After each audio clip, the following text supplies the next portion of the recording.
Hey everybody, welcome to Sea to Life Forge. This is your host, the Badmouth Blacksmith, Robbie Sign, coming to you live. I hope you enjoy the video. We got some big news and a fun knife to make here, so sit back, relax, grab whatever beverage you like of your choice, and enjoy.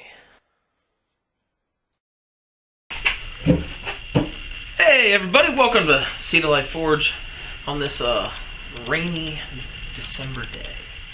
It's December 1st. 2018. The year has flown by, my friends, and I have not released a lot of videos for you this year. Blame it on getting married, I guess. I don't know. But I haven't released a ton of videos. As of right now, I'm going to try to fix it, but life gets busy some days, and that's how it goes. Can't always film. Or I'm working on things that I can't or don't film because I'm just working. I'm working hard. So let me just show you a few projects we're working on. So got this done, forged out. It's a bolo style knife, Filipino style bolo. 80 CRV2. Can't drill through it for the life of me. Need some carbide bits, so I'll probably put those on order later today, or at least one. But yeah, I forged this out a few days ago. Been working on this. Just finished a kukri. I've been really just starting to get back out in the shop a little more regularly again. But yeah, and then I have a little partner to that bolo. Little mini bolo. The idea is with this, I want to do a few knives that are ethnically inspired, as some people would say. I want to do some cool cultural knives from around the world. The bolo knife being my first kind of set of these. And this isn't like your bolo machete, everybody. This is a Filipino bolo knife, kind of styled after a traditional Filipino bolo with a mix of the army bolos that were in the early 1900s. But the idea is, I'm going to give you a little bit of my business aspect right here. I'm forging these ethnic style knives. And making them as bushcraft friendly as I can, and making a set where it has a bigger knife like this for whacking your trees, taking out your brush, bushwhacking, splitting bigger stuff, cutting down bigger logs or trees or whatever you need it for. This is for your bigger work. This is your working knife. And then I want to put an accompaniment knife with it. I want to put a small knife with it. But excuse me. The small knife, though, is going to be just a mini version of the big knife. You don't have to learn how to use a knife differently and whatever. They're going to be the same style knife, just one's bigger, one's smaller. You can use this for your whittling, your carving, your tender making, all that kind of stuff in bushcraft. And I'm not the biggest bushcraft guy. I'm into it, but I don't do it. I think it's really cool. I would love to get into it. Sorry, I have an itch on my head. So, yeah. Kind of the style I'm going with, so I'm going to be bringing out more of those, not just in the bolo style, but in different style of ethnic knives from around the world. I really, that's kind of my passion. I really like different knives from around the world. As you know, I'm not an American Bowie guy. I'm just not. There are some Bowies out there nowadays, though, that I'm starting to like a lot, but not an American Bowie guy. Not a, just not like a traditional American knife guy. Like, I really like cool knives from around the world. Really into some ethnic style knives. So yeah. But with all that, I've got a few new tools. Other than the last one, you saw the ample. That was with a knife I haven't touched since we did it together. And the reason that I really haven't been shooting, my old grinder died, or my grinder died. The 2x72 I home built, the VFD died in it. And I had a motor and a VFD sitting around, a 2 horsepower motor and a VFD for it sitting around. I had ordered a while back in the summer, and really just left sit for a while because there was talk of me getting a grinder for my birthday and all this different stuff. It happened. I got the Dictator Grinder from Dictator Grinders. This is the guy who makes the DOS Tubinator grinder, but this is not the Tubinator. This is his one that looks what more people will be familiar with. I'm not 100% sure, so don't quote me on it. I think he came out with the design first, but it reminds me will remind people a lot of the Oregon Blade Maker grinders.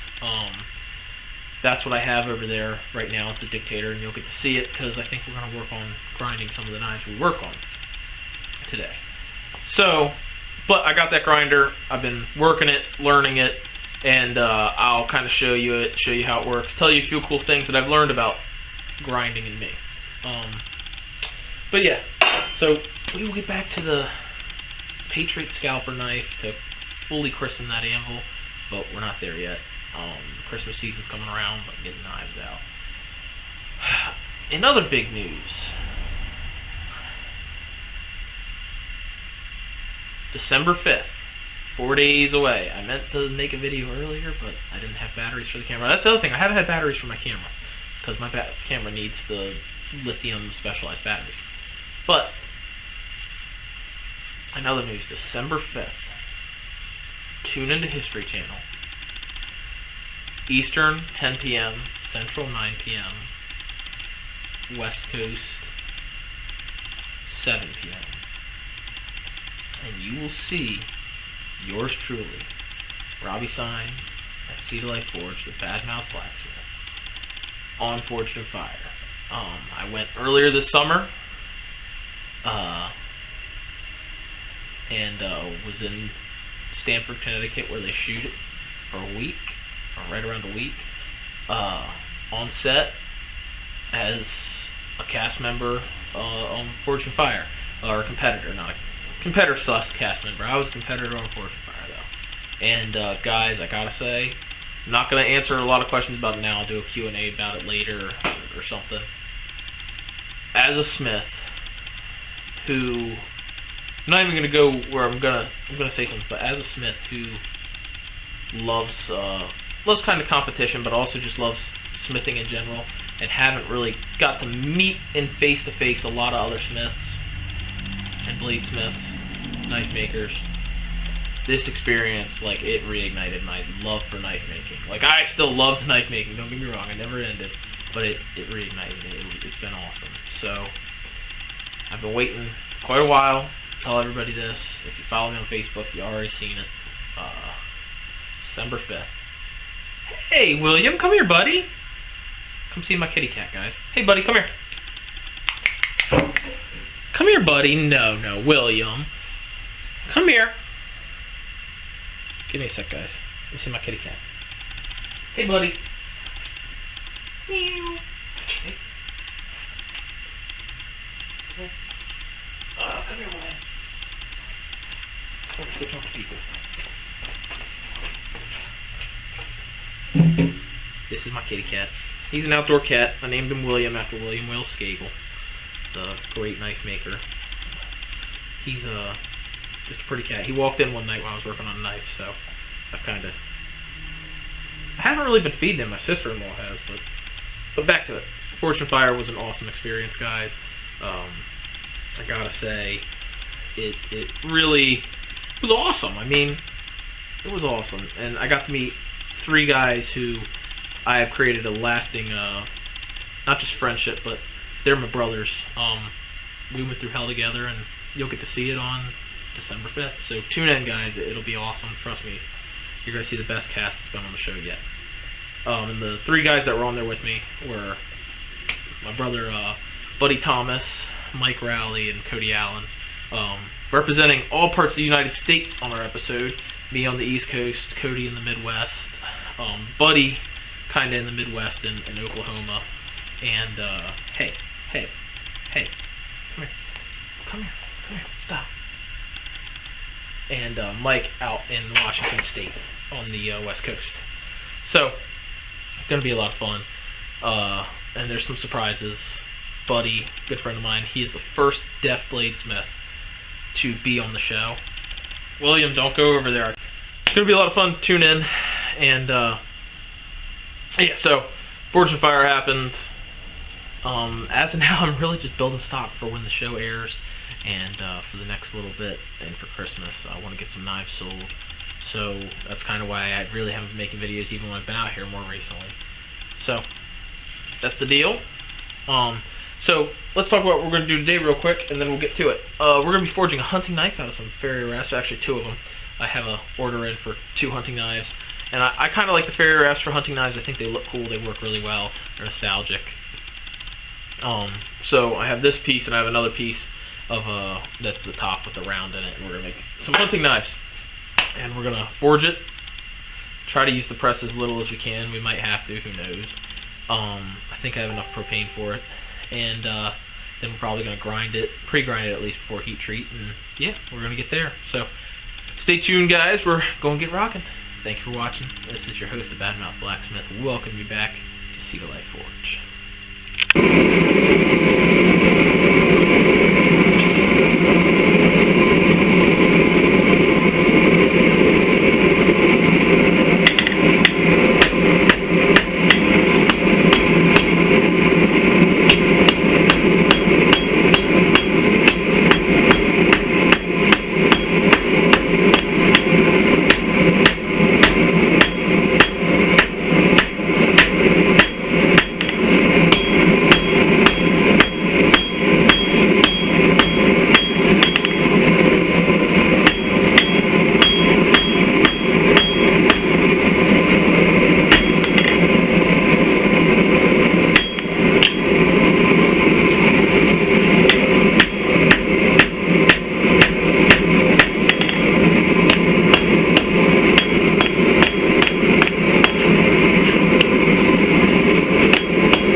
Gonna be a lot of fun. Tune in, and yeah. So, Forge and Fire happened.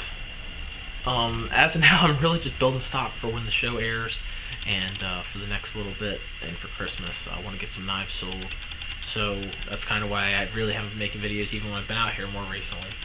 So, that's the deal. So let's talk about what we're going to do today real quick, and then we'll get to it. We're going to be forging a hunting knife out of some fairy rasps, actually 2 of them. I have a order in for 2 hunting knives, and I kind of like the fairy rasps for hunting knives. I think they look cool, they work really well, they're nostalgic. So I have this piece, and I have another piece of that's the top with the round in it, and we're going to make some hunting knives. And we're going to forge it, try to use the press as little as we can. We might have to, who knows. I think I have enough propane for it. And then we're probably going to grind it, pre-grind it at least before heat treat. And yeah, we're going to get there. So stay tuned, guys. We're going to get rocking. Thank you for watching. This is your host, the Badmouth Blacksmith. Welcome you back to Sea to Life Forge.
professional either. But what I did is I said, well, instead of trying to draw a whole bunch of crap out and fix a pretty big mistake, actually. I don't know why that press did that. I didn't think I was coming down that fast, but it happens. But instead of fix that issue, I'll just make a small neck knife, everyday carry, full handle knife. Just an easy little full handle like Skinner. Not the hunting knife we originally planned to make. I have plenty of stuff to do that, and we'll do it later probably on a video. But I carry you along for my screw up, so this screw up we're fixing a little differently. I'm not going to try to go with the original plan. We're going to screw up and go with a new plan. I think what happened is when that bottom die came loose, it messed it all up. Like I said, I gotta fix that press. There's some issues with it. Not dangerous ones, just issues that cause mess ups. So now we're gonna hammer in these bevels.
here's what we got, and it's It's not per se exactly what we were looking for, but it's an everyday carry, Skinner style knife. Quick and dirty to make. You can grind it pretty well to completion.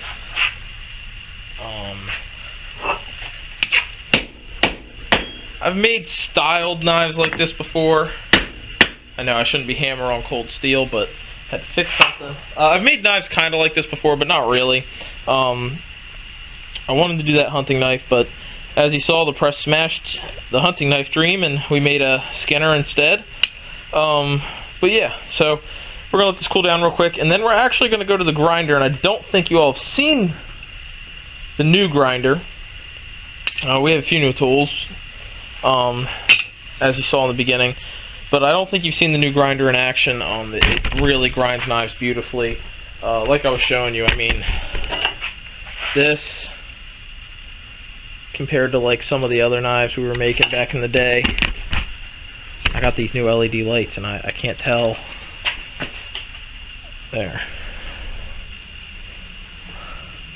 I'll put a picture up, but just a lot cleaner grinding, a lot cleaner bevels. This smaller version. As you saw, these are two knives I'm working on, two bolo knives. It's a bushcraft set that I'm making. So yeah, we're gonna get this Skinner all skimmed up and sit it on the workbench. We'll get some more propane tomorrow or something, and maybe I'll go today, and we'll get heat treated as long as the handle holes drill out. So yeah, we'll be back in a little bit after it cools down. So what you see here, I'm profiling the knife obviously like I usually do, but with the new grinder I also got a 10-inch contact wheel. I gotta say, for profiling and getting the rough scale and getting the knife flat roughly, this works really well because you can get it fairly flat and then really fine tune it once you move over to the flat platen. I've been kind of learning this as I've been grinding with this grinder, and I gotta say, having a knife that is actually flat and then starting to grind your bevels, to teach you a lesson here, what it'll allow you to do is get consistent bevels right off the bat very easily. And that's the better way to do it. See, I go to the flat, I kind of refine the profile just a little bit more, and then I'll usually take the knife to flat also by just kind of laying it straight flat on the platen, like that, like this right here. So this is where you really want the knife to be. I mean, a lot of people have surface grinders and stuff for this. If you don't have a surface grinder, this is how you do this kind of thing.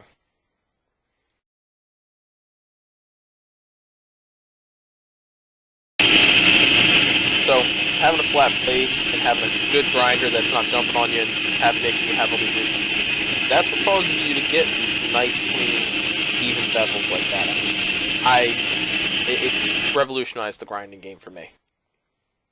So again, just back to grinding bevels, just getting everything cleaned up as best as we can, and just keep moving.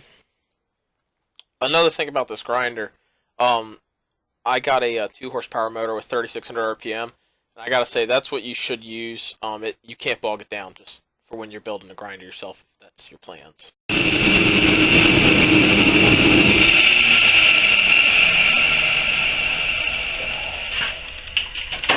Alright. So this is our knife at 60 grit, which is usually where I stop the heat treat. So we're going to mark out where we're going to put these handle holes after we get a little oil on it. Just make sure it won't get a light coat of rust. I usually roll my blades just with a WD. WD-40, the good old American oil. I don't actually know if WD-40 is American or not. But yeah, that grinder, I mean, it's funny. I always thought, like, oh, I just need to get better. I need to get better at grinding. I need to get better at grinding when I was running this old grinder. The VFD died is actually what happened. And so for my birthday, I get this Dictator grinder. You can order it on eBay. The guy's really good. He makes a really good product is all I have to say. Kind of like the OBM, but I actually think in some ways it's sturdier, it's better, it's lighter. It's a good machine. But I always said I need to learn how to grind better, and the fact is, I knew how to grind pretty freaking well. I just had a grinder that was so inconsistent that belts would jump when it was tracking and stuff so much that it would cause me to misgrind. And I mean, this grinder and like the 5 or 6 knives I've grinded them on, ground on it, has made a fairly, I'm not perfect, but has made a fairly good grinder out of me. But yeah, so yeah, that's our nice little skinner. We soak that oil in, and then we're gonna mark out where we're gonna put these handle holes. That's the terrible sound of a terrible drill press.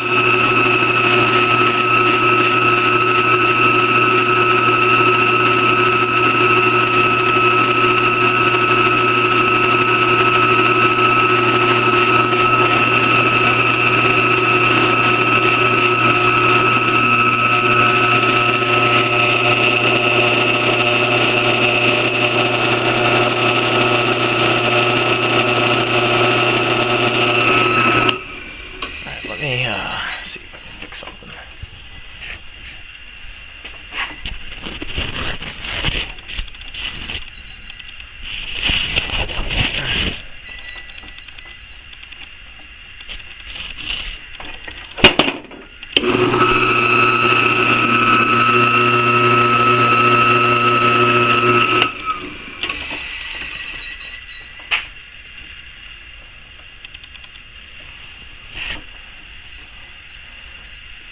So fuck this. Let's go to a hand press. A hand drill, sadly. Because, I'm just saying, I think this drill press has issues. It is demented, and I will figure it out one day, but not today. So, I go to my Milwaukee. I do have a brand new DeWalt, but I like my Milwaukee a little bit more some days. And it's not that I like it more, I just don't want to destroy my new DeWalt. And it's not brand new either. Alright, let's try this again.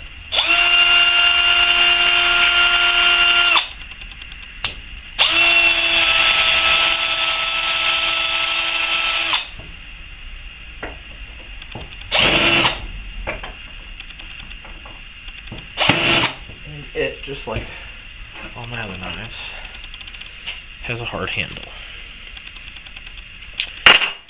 So, this is where we end this video today. That knife looking like that. Happy with it so far. I'll get some pictures up. And hopefully soon we'll get something that can cut through that with a drill. Or get some 1/8 inch stock and just use my carbide bit, but I like using copper. I don't have any brass stock either, so it's alright.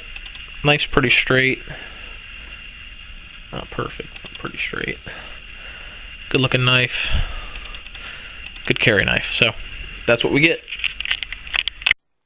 Hey everybody, I hope you enjoyed the video. Remember, tune in December 5th at 10 p.m. Eastern for my episode of Forge and Fire with a great cast. All 4 of us. It's going to be awesome. So tune in. Thank you for watching. We'll be back sometime soon. This is your host, the Badmouth Backsmith, signing off.